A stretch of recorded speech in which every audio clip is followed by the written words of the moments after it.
Another day, another J. Fern's wife story. Kahapon bago kami nag-picnic ay sinundo ni J. Fern ang mga kasama namin. Habang wala naman si J. Fern ay inaayos ko ang mga dadalhin namin. Magliliguan kasi kami sa Kalumintaw at kailangan naming magdala ng mga pamalit na damit. Sumilip ako sa likod dahil naririnig kong nagpupuputak na naman itong aming pulit. Bumaba pala ito ulit sa kanyang pugad para tumuka at ngayon aakyat na ulit sa pugad. Hindi niya ngayon makita si J. Fern sa likod kaya gustong pumasok sa loob ng bahay namin. Lumabas ako para kuhanin siya at ako na ang maglalagay sa kanya sa pugad. Pero nagpapakipot ito, gusto talaga niya si J. Fern ang magbibitbit sa kanya sa pugad. Kaya lang wala siyang choice dahil wala si J. Fern.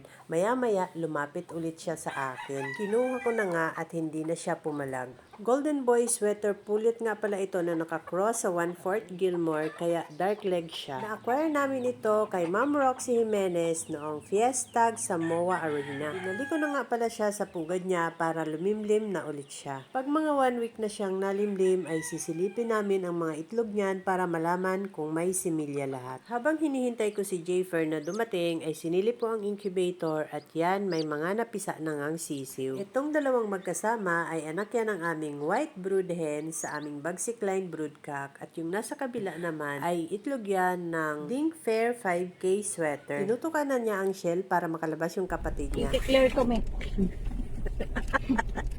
Hello mga ka-reels, nandito kami ngayon sa Kalumintaw.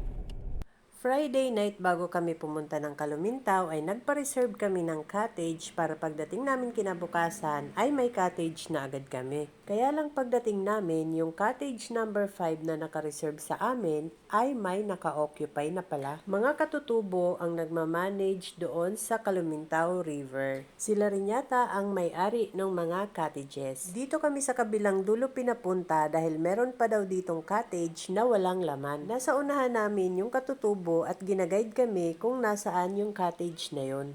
Yun nga lang pagdating namin sa dulo, yung may-ari ng cottage ay may kausap na rin pala at naka-reserve na yung kanyang cottage. Kaya bumalik ulit kami doon sa Bukana. Tanghali na yan at karamihan sa amin ay hindi pa nag-aalmusal kaya mga gutom na kami. Wala kaming dalang tolda o kaya tent dahil ang akala namin meron kaming cottage na pupwestuhan doon. Naawa sa amin yung katutubong nag-guide sa amin kaya iniraman niya na lang kami ng tolda at ginawa niya kami ng tent sa gitna ng ilog. Kaya sa susunod na pupunta kami dito ay magdadala na kami ng tent at saka tolda.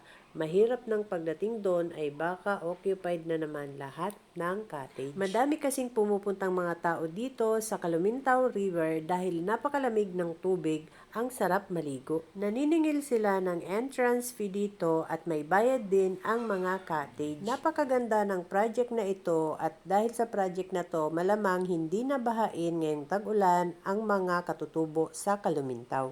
Habang hinihintay namin ang hiniram na tent ng katutubo, ay nagkainan na kami sa likod ng sasakyan. Yung iba naman ay pumunta na dun sa baba sa may lilim at inihaw na ang mga dala naming tilapia at talong. Gutom na nga ako at wala pa akong almusal at kumain na ako sa Ngayon ko lang ito pagkatapos ay bumaba na rin ako para tulungan silang mag-ihaw. Dahil mababaw naman ang tubig sa ilog, sa gitna ng ilog kami ginawa ng tent ng mga katutubo. Maliit nga lang yung tolda kaya ayan nagsiksika na kami nung kumakain kami ng tanghalian na bandang 2:00 na. Yung ibang batang kasama namin ay nagliguan na bago pa kumain. Hindi pa malilim na.